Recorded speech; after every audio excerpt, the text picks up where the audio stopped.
All right, welcome to today's session. Just wanted to talk a little bit more about that Stratum Glossary today. So that's what we're going to be covering. Last time we met, we talked about the latest version, 7.5. So we kind of went through the overview here for the latest version.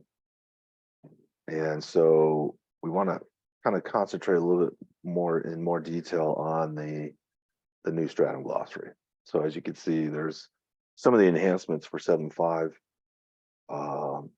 Again, we'll be focusing more on the glossary today, but as you can see, there's some other features such as the attribute filters, sorting on attribute fields, new Stratum KPI functions, new drill down capabilities. Make sure that you check out with this. We record each one of these sessions, so if you missed it last time, you can check it out on our website. And if you have any problems finding it, let me know and I can point you in the right direction.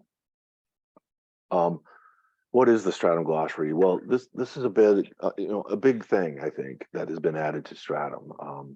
It's really helpful, and I think that it's something that will provide a lot of value to you and your users. It's basically a full-blown glossary engine within your application. And it's going to give your users a lot of information about each object in their Stratum data model. And what would be an object? Well, like a dimension level or a measure, a calculated measure, an attribute. These are the building blocks of your view. And so many times we found, and I've been in many implementations where questions will come up. What does this represent? What is sales? Is this net of returns? I mean, what am I looking at here? And so I can't tell you how many times I've heard that.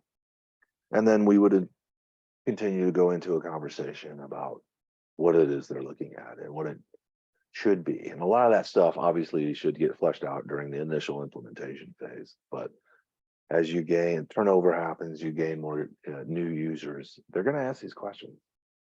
And so now you have a model and an engine in which you can document it so that users can help themselves to this information.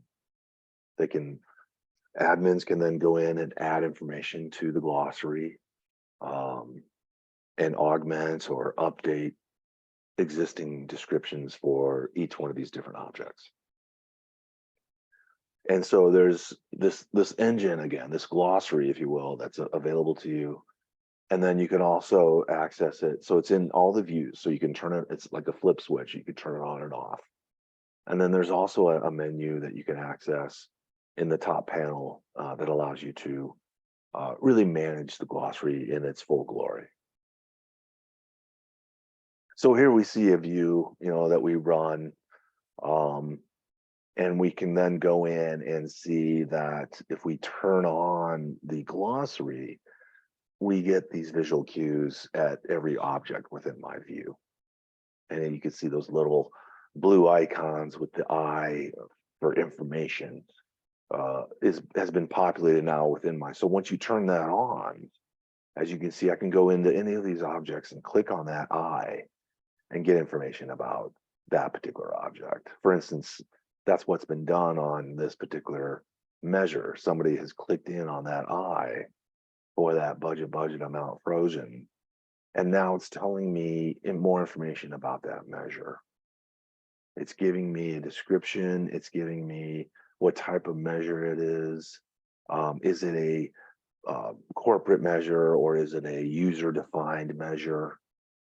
Is it being fed by ERP versus an upload by a user? Is it planning enabled? Is planning allowed? Is data copy allowed? So there's more information about this measure, and you can even go in and add more to it within this mechanism. So again, I can go into each one of these measures and then see what it is that, the measure means, see some sort of definition for that measure, and then obviously get more informed about what it is that I'm looking at. Here we can see that if we click in on the product level, we can see that the description for the product level, and you'll have when you upgrade to 7.5, you'll have descriptions that are default. They're generic. As you can see, this is the product level. The source of this data is in dynamics. The attributes are from multiple sources. This is something that we've actually, this is a screenshot from somebody's environment. So obviously this has been upgraded, or I should say customized. But normally it would just say this is the product level, nothing really fancy. So, and then obviously you'd want to change that to what this is the product level. It represents SKUs, finished goods SKUs. You can go on and on about that. Then you see also all the attributes for that particular product that you clicked in on. So for instance, obviously they clicked in on the first line, the pair halves, and we can see that all the attributes become available in a nice little scroll menu. So I don't have to, if I want to see an attribute, I don't necessarily have to bring it into the view. I can just see that within a nice little snapshot, if you will, within the glossary, which I think is pretty cool. I like that. Because again, you might want to eyeball some of these, and instead of me right-clicking, adding attribute, right-clicking, adding attribute, I can get a really good glance at all the attributes by using the glossary.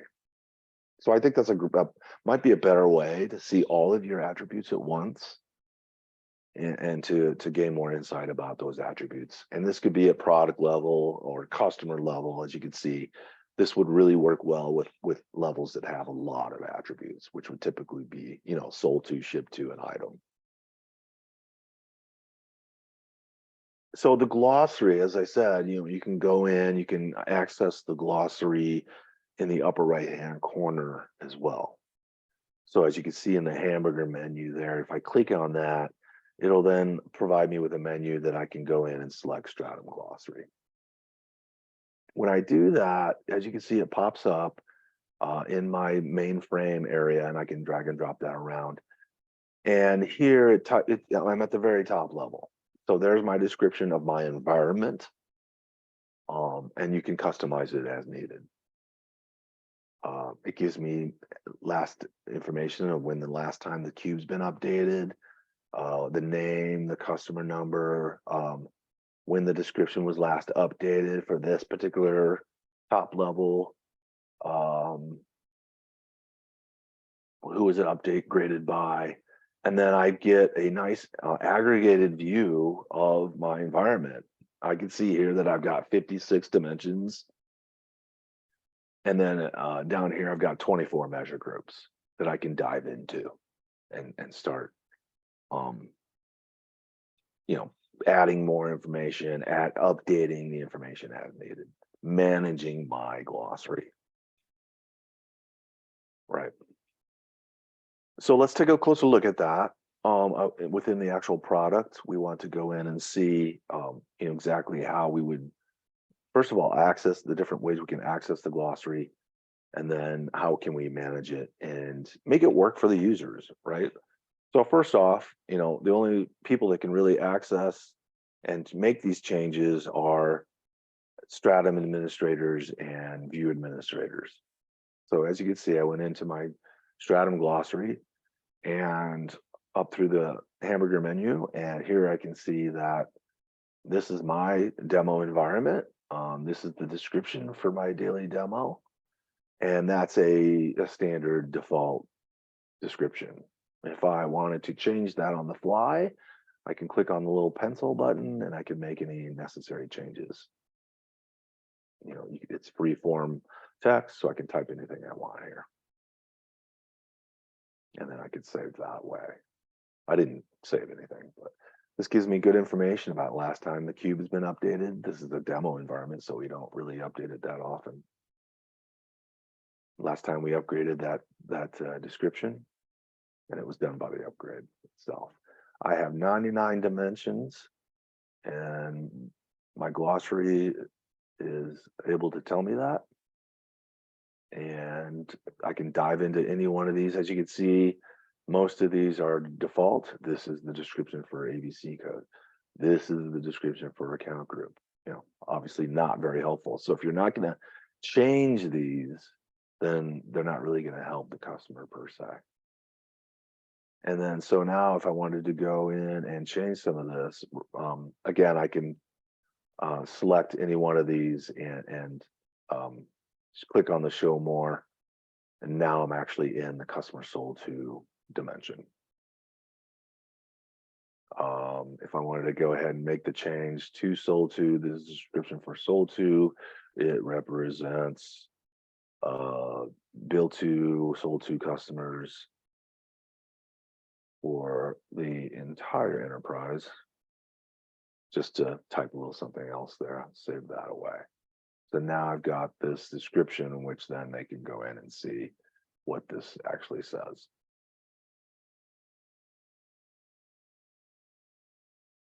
So again, and then back, you get a little breadcrumb menu up here, a navigational menu. If I'm going to go back to square one, then I'm back up at the top level.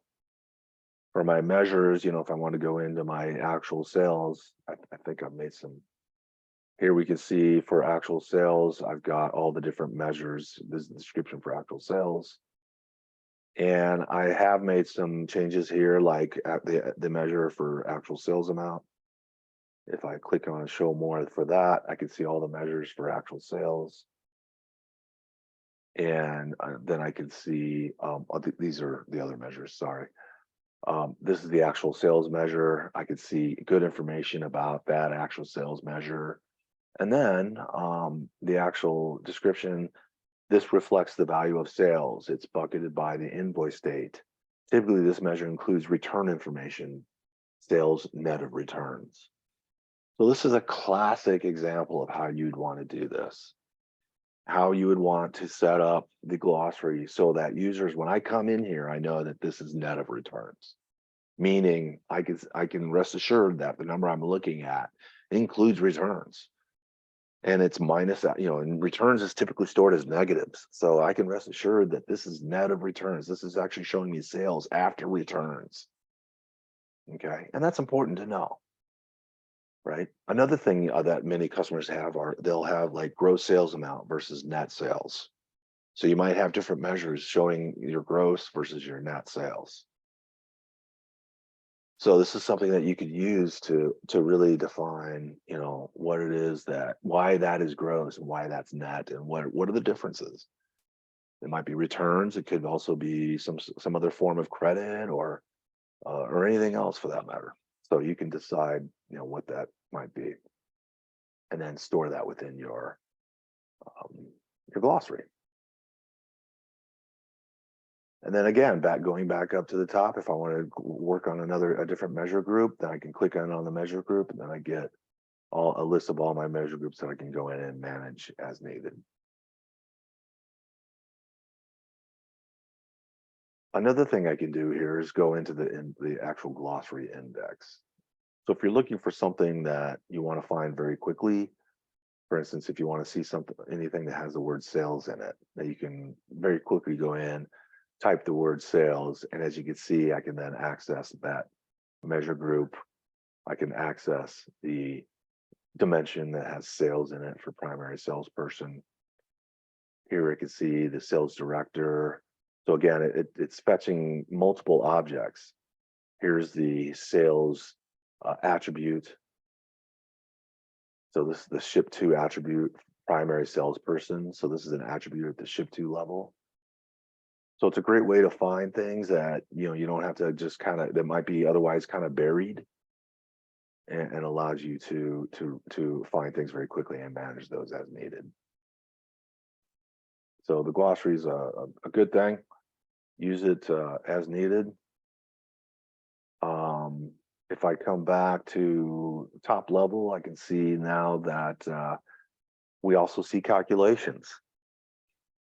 So this is really, really good for calculations because, many times you can actually put in the calculation itself. So here's like discount amount, for instance, would be a good one to update, which would typically reflect, the actual sales amount versus the list price. We can see actual sales discount amount is calculated from the following: actual sales and list price. So we can actually incorporate that into my description of the sales discount amount as needed. It is a calculated object type, right? And so this would allow me to then go in and manage this, and then I can go in and manage each measure. Obviously, we've been to that one. So with this, it's a really nice menu. It really allows you to kind of go in and manage each related object, that type of thing as well. So again, the glossary index, very helpful, whether you use the index or whether you use the breadcrumb menu there on the top.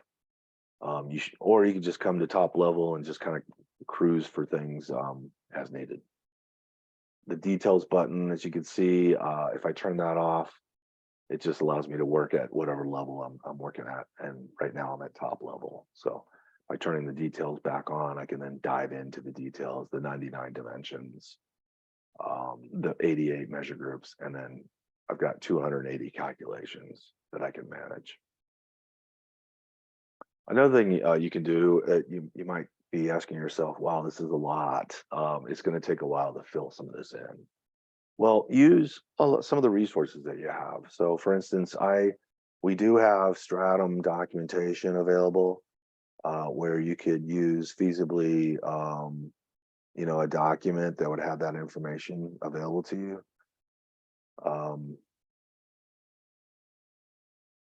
And you can copy and paste. So for instance, if I wanted to go in and I could copy and paste in anything I wanted into this area.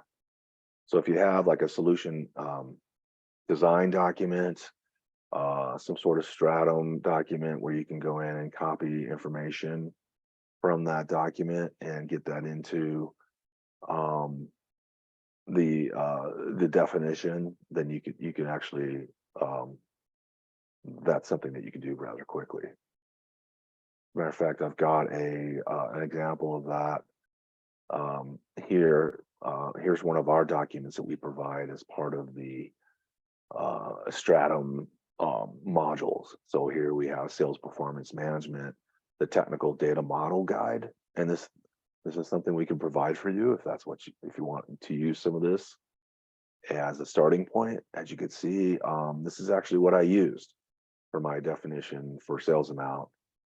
Sales units reflects the number of units sold, bucketed by the invoice date, sales equivalent units, and so on and so forth. So I could feasibly use these, for instance, for sales units, if I wanted to come in here and copy that text, and then I can go into the glossary and find sales units. If I wanted to search for it real quick, I could probably find it quicker that way. So there's sales units. And we can see it's a measure, so it's not calculated. And here is our definition, and then I can come in and just, copy that in. It was already in there, but I can get that out, copy it in, Control V, save it, and now I've got a good definition of my actual sales units for my data model guide. So whether you use the data model guide or you can also use your Stratum solution design document. And if you don't know what I'm talking about, just let me know and I can point you in the right direction. I can provide the data model guide for you. Yeah, I can make your life easier. Just if you just contact me and let me know. So that's the Stratum Glossary from a management perspective, right? So this is something that admins will be able to go into, access this, through the hamburger menu and start their work in terms of customizing and adding more information to the glossary. When a user comes in and they'll run a view, this is what they'll see when they run the view. As you can see, the glossary is by default turned off. The user then can go over and click on the more info button, and then I get all the different glossary indicators. So user, for instance, if they want to know what actual sales amount means, well, we just looked at that, didn't we? So here's where you can see that it telling me as a user what this measure is actually doing, what it actually means. You could even put in, this is from the field X, from table Y, from ERP name, system, SAP. So, and you can get really detailed as needed. Here I can see calculations. So if I wanted to, this is very generic. So obviously this is something that we would probably want to change and save it. And so, you can go in and see some of these, a way to group products or items with similar characteristics. So that's something that, this is, we could probably do that, make that description there for product brand as well. If I go into one of the for instance, let's change this to product. So now we've got all the different products available. And if I could just look in the pair, if I click in on the pair row, I can see that there's the actual product number, and then here are all the attributes. So if I wanted to very quickly see, what kind of forecast model, what's my standard unit of measurement, who's the buyer, who's the planner, what's my purchasing unit of measurement. There's all kinds of really good information available at your fingertips here, or at least to eyeball all kinds of different measurements and whatnot. We can see, that can be very quickly accessed through these different glossary icons. So if I go down to Mandarin oranges, I can see that indeed this is the different Mandarin orange, attributes for that particular product as well. So from a user perspective, this is what they'll see, and then they'll get, an icon for each one of the columns, each one of the rows, and then for all the attribute items here, we can see that there isn't one on attribute, because you actually get that whenever you click on an item, you'll get all the attributes. So it's kind of redundant in terms of that. So that's why they didn't include it there. So, again, and then I can, if I get what I need, if I want to clean up my view, I can always turn that off and, go back to square one, and I'm back to analyzing the view as in its regular mode.